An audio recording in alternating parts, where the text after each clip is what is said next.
Ito ang balitang dapat malaman ng taong bayan. Balitang hindi pinalabas ng bayarang media. Patuloy ang pamamayagpag ng Agila. Vice President Sara Duterte hindi na mapipigilan pa. Sana namang patunay na sa kabila ng samut-saring pangbabatikos sa Office of the Vice President, patuloy pa rin ang tiwala ng mga taga-ibang bansa sa kakayahan ni Vice President Sara Duterte. Kaya sila pa mismo ang nag-courtesy call dito. United Kingdom of Great Britain and Northern Ireland Ambassador His Excellency Lauren Nicole Stephanie Bufels bumisita mismo at suportado ang Office of the Vice President. Hatid ng lahat ang tila patindi ng patindi ang di umano'y paninira ng ilang kawani ni House Speaker Martin Romualdez ay Vice President Sara Duterte. Ngunit sa kabila nito ay patuloy pa rin ang tiwala ng mga leader ng ibang bansa sa kakayahan ng Vice President Sara Duterte. Kaya sila pa mismo ang nag-courtesy call dito. Pa sa nilabas na balita, Office of the Vice President sa kanilang official Facebook account, courtesy call in Vice President Sara Duterte at United Kingdom of Great Britain and Northern Ireland Ambassador His Excellency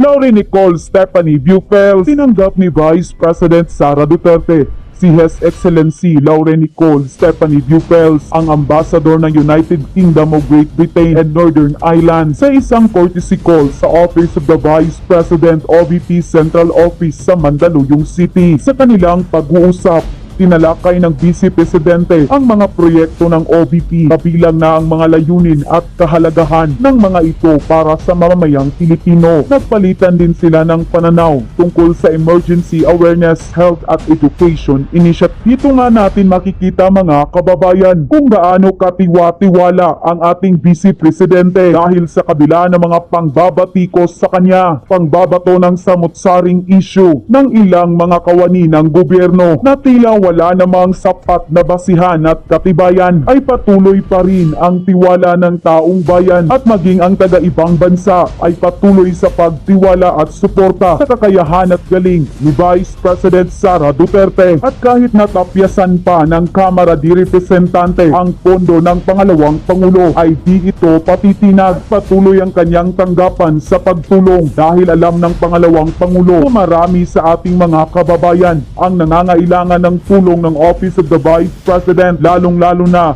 ang mga kababayan nating naghihirapan. Good news po ang pag-usapan natin ngayon para kay Pangulong Duterte, yung laban niya kontra sa ICC. Nako, ang kanyang kaibigan na si President-elect Donald Trump gumalaw na para tulungan ang kanyang mga alyadong bansa o alyadong leaders, mga kaibigan niya, specifically Israel, Russia, and of course PRRD dahil magkaibigan sila eh.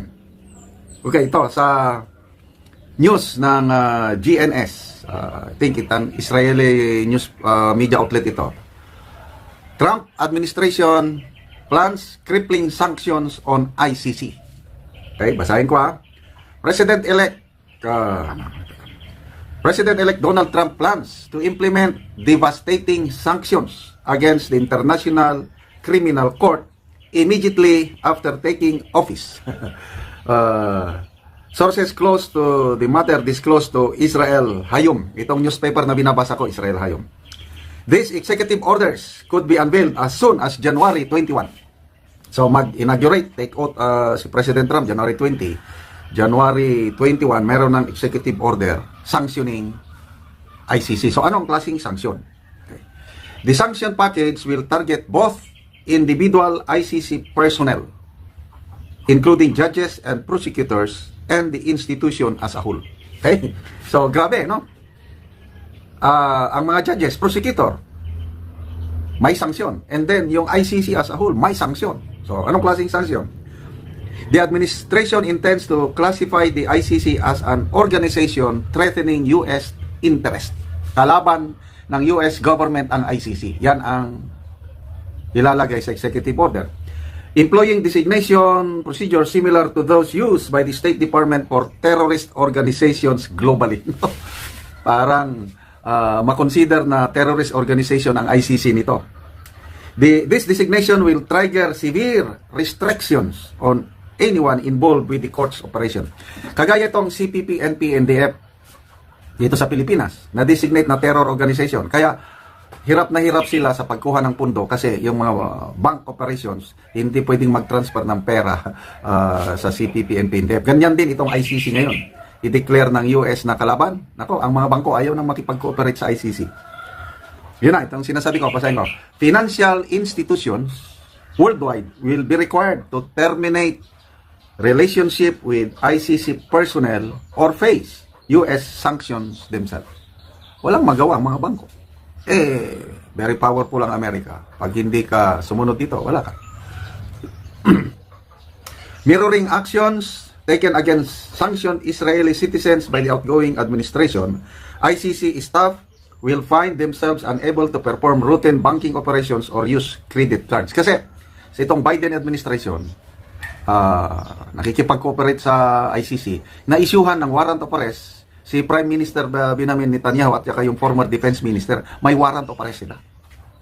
So, pag upo ng Trump administration, itong sanctions na ito will force the ICC na i-withdraw or wala na, mabaliwala na yung warrant of arrest ng Israeli government leaders.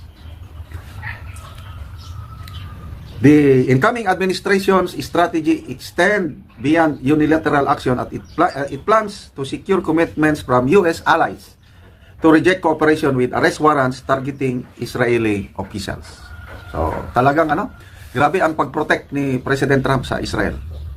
'Di ba nung unang term niya, nilipat niya ang capital ng Jerusalem, ng Israel from Tel Aviv to Jerusalem. Ganun eh. Talagang all-out support si President Trump sa Israel. So, yung sinasabi ko kanina, itong sanctions na ito, these measures aim to create conditions allowing the court to independently withdraw its arrest warrants against Israeli Prime Minister Benjamin Netanyahu and former Defense Minister Yoav Gallant. Officials hope that during appeal proceedings, either Chief Prosecutor Karim Khan or judges will identify legal grounds to rescind these warrants. So, mababaliwala na. Grabe. So, ano ang epekto nito sa Pilipinas? Okay? Ito, mayroong magandang editorial na ginawa ni Optics Politics. Trump sanctions on ICC, a global game changer for the Philippines and the Duterte legacy. So, basahin ko lang itong analysis ni Optic Politics. The announcement that President-elect Donald Trump plans to impose devastating sanctions on ICC has sent shockwaves around the globe. For Filipinos, the move resonates on a deeply personal level as the ICC's actions have often been perceived as politically motivated, particularly on its investigations into former President Duterte's controversial war on drugs. Trump's bold stance against the ICC could fundamentally alter the international dynamic surrounding the Philippines and vindicate Duterte's supporters who see the court as biased institution. For years, many Filipinos have viewed the ICC not as an impartial judicial body, but as a tool wielded by powerful Western nations to undermine leaders who challenge the global status quo. The ICC's investigation into Duterte's anti-drug campaign, while lauded by some human rights groups, have been criticized domestically as an insult to Philippine sovereignty. Duterte himself famously withdrew the Philippines from the ICC in 2019, labeling it as a colonial relic. Yet, despite the withdrawal, the court has continued its inquiries, much to the ire of many Filipinos who see this as overreach and an attack on their country's independence. Okay, so, ito na ngayon. Pag-upo ni Trump, talagang may issue itong executive order na ito, hindi na makakagalaw ng normal ang ICC. Kasi, i-declare siya na kalaban ng US. So, ang mga bangko, mapipilitan i-cut off ang relationship or transaction with ICC. So, yung mga judges, prosecutors, mga staff, magbiyahe, gagastos, hindi na sila maka-withdraw ng pondo nila sa bangko. So, anong mangyari? Mahirapan talaga sila. So, itong action ni President Trump na ito is para proteksyonan ang US and of course, yung mga kaibigan nilang bansa, specifically Israel. Kasi nga, may warrant of arrest ang Prime Minister. And siguro na rin yung Russia kasi tinuturing na magkaibigan si President Trump at President Putin. Oh, mababaliwala yung mga warrant of arrest ng ngayon. So, si PRRD, kung incoming pa ang kanyang warrant of arrest, kasi hinihintay, yun ang pinagmamalaki ni ex-Senator Trillanes. In case nalalabas ang warrant of arrest, wala na rin. Hindi na makagalaw ang ICC with this US sanction. Kaya, pasalamat ang maraming Pilipino sa action na ito ni Trump. Indirectly or directly, baka sinadya, ginawa ito ni Trump para tulungan ang kanyang mga kaibigan. PRRD, Netanyahu, Putin, and of course, yung American interest as a whole para walang makialam ng mga ICC sa kasi nga kung minsan bias din ang ICC. Kaya tama yung ginawa ni PRRD na mag-withdraw sa ICC noong 2019. Salamat po, incoming President US President Donald Trump. Gusto kong i-share sa inyo ang resulta ng isang online survey. Presidential survey to. 66,000 respondents ang bumoto sa survey nito. Ginawa ni Kainaman EH Channel 21 hours ago. So wala pang isang oras, wala pang isang araw, ang dami nang bumoto. 66,000 votes. Okay, ito ang tanong. Kung sakaling kumandidato sila sa pagkapangulo sa 2028 presidential election, sino ang iboboto mo? So, VP Sara, Martin Romualdez, Amy Marcos, Raffy Tulfo. So, ito po ang resulta. Unahin natin. Raffy Tulfo, 5%. Amy Marcos, 2%. Martin Romualdez, 2%. VP Inday Sara Duterte, 91%. Grabe. Halos 9 out of 10 respondents or voters pumili kay VP Sara. Magbasa tayo sa mga comments. Dominic Tulipas. Kung ako lang po masunod, ang gusto ko ngayon na maging Pangulo si VP Sara Duterte kasi po matagal pa ang 2028. Marami na mga nangyayari. Si Lorna Ferguson. VP Sara is the best president ever. Si Cambalso Brimonte. Noon gusto ko maging Pangulo kahit sino man sa mga Tulfo. Dahil tumutulong naman talaga sila sa mga inapi at nangangailangan. Pero mula nung kinain nila yung sarili nilang mga salita, nang dahil sa politika nawala na ang bilib ko sa kanila. Una, nung sinabi nila na hindi sila tatakbo sa kahit anong posisyon. Dahil sabi nga nila, pwede naman daw tumulong kahit hindi publiko. Pangalawa, sabi nila ayaw nila sa political dynasty.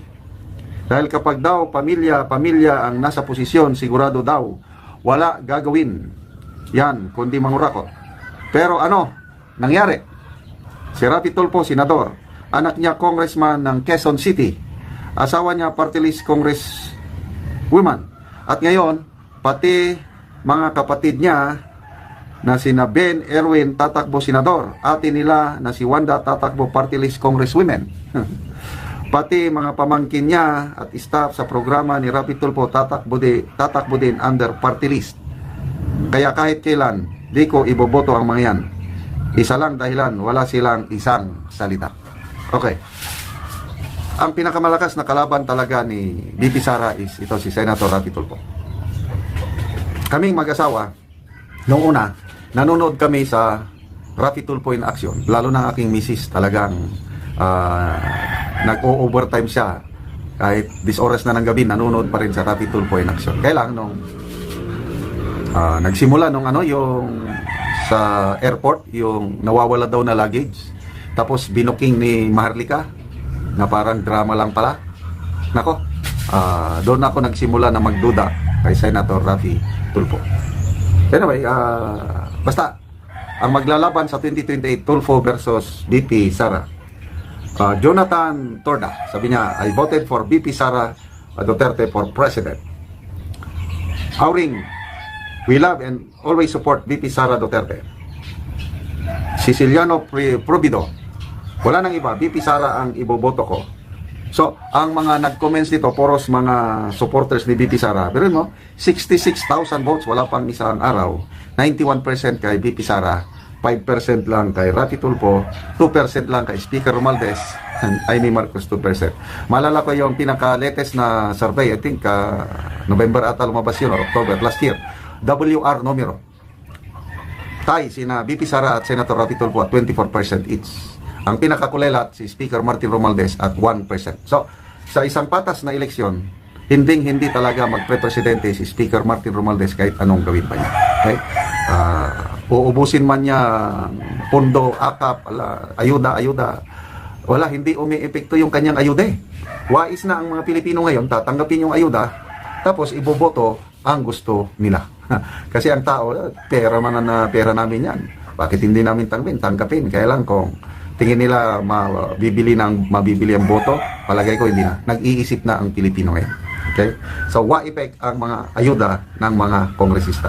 At yun na nga mga kababayan, ano na ang masasabi mo? Kung mayroon kayong hinaing at komento patungkol sa balitang ito, please comment down below. Pag-uusapan natin yan sa comment section. At kung nagustuhan nyo ang video, ay huwag kalimutang mag-like at i-share na din para mas marami pang makaalam at umabot ito sa marami sa ating mga kababayan. Maraming salamat po!